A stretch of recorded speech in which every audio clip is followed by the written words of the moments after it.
Kembali lagi di channel saya. Kali ini saya akan membahas mengenai yakni algoritma Dijkstra. Sebelumnya perkenalkan, nama saya Syarifatul Aini.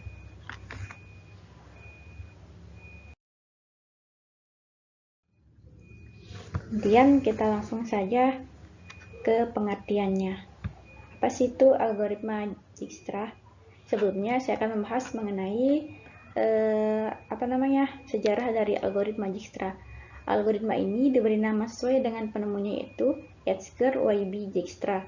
Algoritma Dijkstra mencari lintasan terpendek dalam sejumlah langkah. Algoritma ini menggunakan prinsip greedy yang menyatakan bahwa pada setiap langkah kita memilih sisi yang berbobot minimum dan memasukkan ke dalam himpunan solusi. Input algoritma ini adalah sebuah graf berarah yang berbobot atau weighted graph G, dan sebuah sumber vertex S dalam G, dan P adalah himpunan semua vertices dan dalam graph atau G.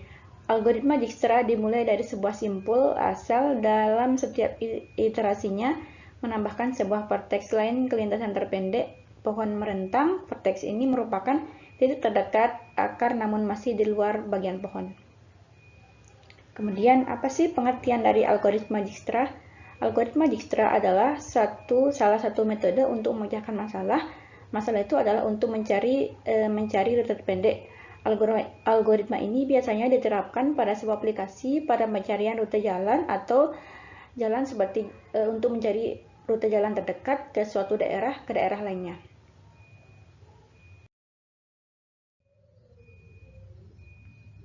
Kemudian saya akan menjelaskan cara kerja dari algoritma Dijkstra. Tapi sebelum menjelaskan cara kerjanya, algoritma ini dibutuhkan beberapa data yang harus disiapkan, yaitu seperti beberapa titik atau simpul daerah yang bisa dijangkau secara langsung dan juga jarak antar mereka. Yang kedua, titik atau simpul daerah awal. Yang ketiga, titik simpul daerah tujuan. Coba kita sama-sama perhatikan contoh pemecahan masalah dengan algoritma Dijkstra di bawah ini. Kita sudah memiliki contoh dari lintasan algoritma Dijkstra, yaitu 6 simpul A, B, C, D, E, dan F. Kemudian setelah itu kita akan penjelasan dari contoh yang saya jelaskan tadi. Ini kita mempunyai sebuah lintasan. Di sini kita akan mencari lintasan terpendek dari simpul F ke simpul B. Pertama, kita akan menulis nodenya secara random, yakni F, D, A, E, B, dan C. Kita akan mulai dari F, yakni dari F ke F otomatis. Kalau dari F ke F otomatis itu nilainya sama dengan 0, tidak perlu ditulis. Yang kedua, untuk melewati beberapa simpul ini, kita harus melewati berbagai simpul, yakni kemungkinan yang kita lewati yaitu F ke D atau F ke A. Itu kemungkinan yang harus kita lewati untuk melewati beberapa simpul ini untuk menuju tujuan ke simpul B. Di sini dari F ke D itu jaraknya 1, F ke D ini jaraknya 1. Yang kedua, dari F menuju E. Dari F menuju E ini jaraknya 3. Sebelumnya saya sudah tandai dari jarak F menuju D ini jaraknya 3, saya sudah tandai di sini.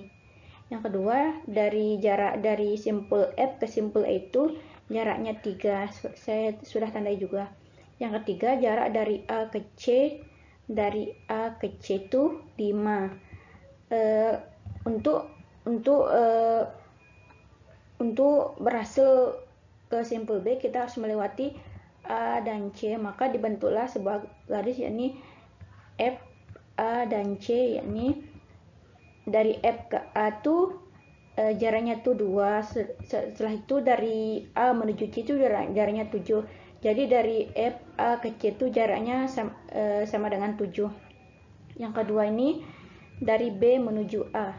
Dari B menuju A ini jaraknya yaitu 4. Tapi kita harus membentuk sebuah garis, yakni F, A, B, dan C untuk menuju simpul B, yakni F, A, B, dan C. Dari F menuju A yakni jaraknya itu 2, dari A menuju B jaraknya 4, dan dari B menuju C itu jaraknya 8. Dan yang terakhir ini lintasan untuk mencapai B itu kita harus melewati simpul D ke C. Setelah itu, tapi sebelumnya kita harus menghubungkan garis F, D, dan C untuk menuju B, yakni F ke D itu jaraknya 1, sedangkan dari D menuju simpul C itu jaraknya 2. Jadi F ke D ditambah D ke C menjadi 3 untuk menuju simpul B. Jadi di sini kita sudah menemukan jarak terpendeknya, yaitu D ke C, atau bisa digabungkan dari F, D, dan C itu F, D, C, yakni 3.